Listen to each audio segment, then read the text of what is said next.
السلام عليكم ورحمة الله وبركاته. رمضان مبارك أحبابي. waxaan doonayaa walaalayaal insha Allah taala maanta inaan idinkula wadaago warqadan yar ee halkan yaala jadwalka iyo qaabka uu qofku ku akhriyi karo maalintii hal juz oo Qur'aan ah, sida uu ku akhriyi karo laba juz oo Qur'aan ah, iyo sida uu ku akhriyi karo saddex juz oo Qur'aan ah. mid walba iyo qaabka ay macquulka u tahay baan idinla wadaagi doonaa insha Allah taala aan wada soconno. waxaan ognahay walaalayaal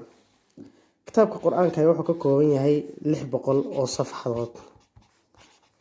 waa 600 oo safxadood uu ka kooban yahay ama baalle hadba soo taqaano. waxaan haysanaa 30 maalmood oo Ramadaan 30 maalmood oo Ramadaan baan haysanaa Ramadaan way haddaba waxaan doonayaa 600 oo safxadood oo Qur'aan ah inaan ku akhrino 30 maalmood oo Ramadaan sidee baan markaa ay suuragal u tahay wayahay 600 baan waxaan doonayaa oo Qur'aankan akhrinaya ah inaan u qaybiyo 30 maalmood oo Ramadaan ah waxay soo baxaysaa 20 safxadood. taa macnaheedu waxa weeye 600 oo safxadood oo Qur'aan ah haddii aan doonayo inaan 30 maalmood ku akhriyo maalintii waxay igu soo beegmaya 20 safxadood oo Qur'aan ay igu soo beegmaya. haddaba waxaan doonayaa 20 safxadood qaabka ugu fudud 20 safxadood macnaheedu waa maxay waa hal juz weey macnaheedu. waxaan doonayaa haddaba hal juz oo Qur'aan ah maalintii sida ugu fudud aad ku akhriyi kartaa inaan kula wadaago. waxaan ku sheegayaa waxaad ku akhriyi kartaa 5 salaadood baan maalintii tukanaa 5 salaadood baan maalintii tukanaynaa. waxaan salaadaha u soo qaato waa maxay waqtiyada kale jaaniska inuu iska yaryahay 5 salaadood baan waxaan doonayaa inaan u qaybiyo 20 safxadood oo Qur'aan ah ama hal juz oo Qur'aan ah. salaadii kastaba waxaan doonayaa markaan waxa weeye 20 markaan u qaybiyo 5 macnaheedu waa maxay waa 4. taa macnaheedu waxa weeye salaad kasta salaada duhur casr maghrib cisha iyo salaada subax mid walba 4 safxadood haddii aan akhriyo macnaheedu waxa weeye waxaan akhriyay maxay 20 safxadood oo u dhiganta maxay hal juz oo Qur'aan ah. war halkaa meel socotaan waa habka ugu fudud ee hal juz oo Qur'aan aad maalin kasta ku akhriyi karto salaad kasta 4 safxadood ka dambeysay wabillahi tawfiiq way dhamaatay. haddaba haddaan doonayo laba juz akhriyo ka waran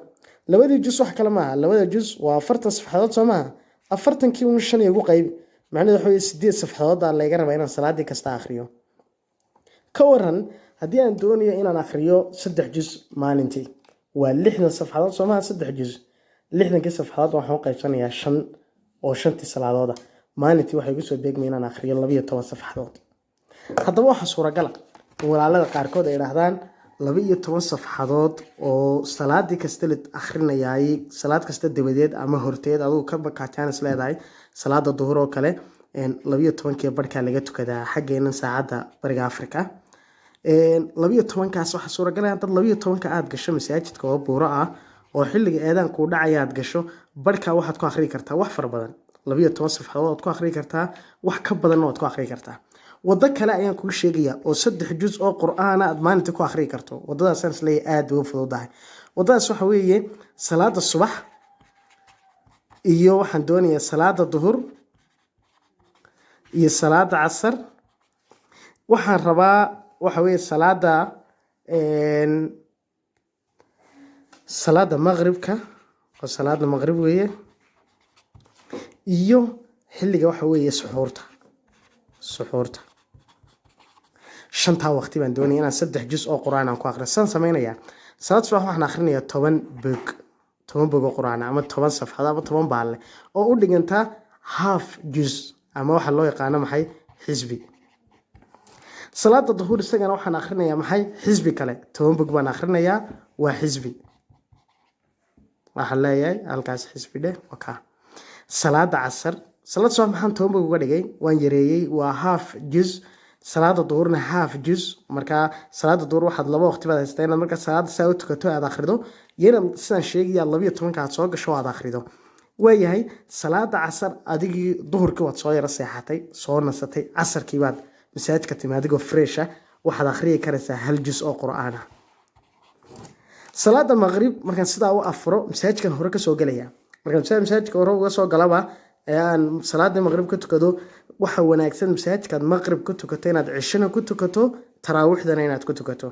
maghrib marka saa u tukato ilaa cishayga waqti baa u dhaxeeya waxaan akhrinayaa 10 bog maadaama mararka qaarkood waqtiga la soo koobo oo xagga horeba salaada cisho laga tukado si taraawiixdii waqti loogu helo oo qofka aan u habsaamin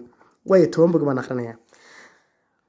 مغرب هدي أن تكذي عشاء كبعد القرآن مسي آخري كرو وهاي صلاة التراويح ذا اللي قربا وكان يكره الحديث بعده النبي صلى الله عليه وسلم إن سي الشيكية صلاة كبعدنا موسى علين إن كستوتنا عن الشيكاء هنا القرآن آخري لكن ودال أنت حساك ودم بعد وحوي صلاة القرآن سو آخر ذي جن كهرو والشقي سنسي عصر كي صون ما أنتي مركز صوصون توديرة بعامس مركز تراويح تكتك بعدي مسي wax dheeraad oo kale ma sii qaban karto hore isaga seexo sad suxuurta waqti fiican aad soo kacdo suxuurti markaad soo kacdo already salaatul leelkaaga waad soo tugatay waxaad soo kacdo waa suxuurta xilligaasna waxaan akhriyi doonaa 10 bog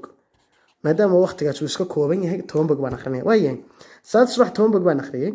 duurkina 10 bog baan akhriyay halkaas waa juz Soomaa casarka bacdina juz baan akhriyay waa juzkii labaad halkaas waa juzkii labaad maghribka bacdina haaf baan akhriyay suxuurta xilligeedina haaf baan akhriyay halkaasna waa hal juz weey saddex juz ee quraanka sida ugu wanaagsan aad ku akhriyi kartaa waa kaas hadaba haddii aan saddex juz akhriyo quraankiina uu 30 juz oo quraan uu yahay oo quraanku uu 30 juz ka kooban yahay taa macnaheedu waxa weeye 10kii maalmoodba hadda waa 10 maalmood markaad joogtaba hal mar baad khatimaysaa waa hal khatmo waxa jira markaa barnaamij la yiraahdo la noolow quraanka la abaalka ka horeysay la noolow quraanka oo walaalo badan ay kaga faa'iideystaan quraanka oo ay wax weeye ku akhriyaan xilliyada Ramadaanta aan ahayn aan ku akhrino maalin kasta juz baa la akhriyaa walaalada qaarkood 2 usbuuc bay ku dhameeyaan quraanka oo maalin kasta 2 juz bay akhriyaan 15 maalmood ay ku dhameeyaan qaarkoodna 30 maalmood ay ku dhameeyaan insha Allah taala cidii barnaamijka xiisaynaysan group WhatsApp baan sameeyay aan leenahay guruubadaasaan ku guraynaa oo maalin kasta waa lagu xasuusinaya halka uu ka bilaabmayo walaalada qaarkood quraanka ma xifdisana waxa ku adag halka uu juzku ka bilaabmayo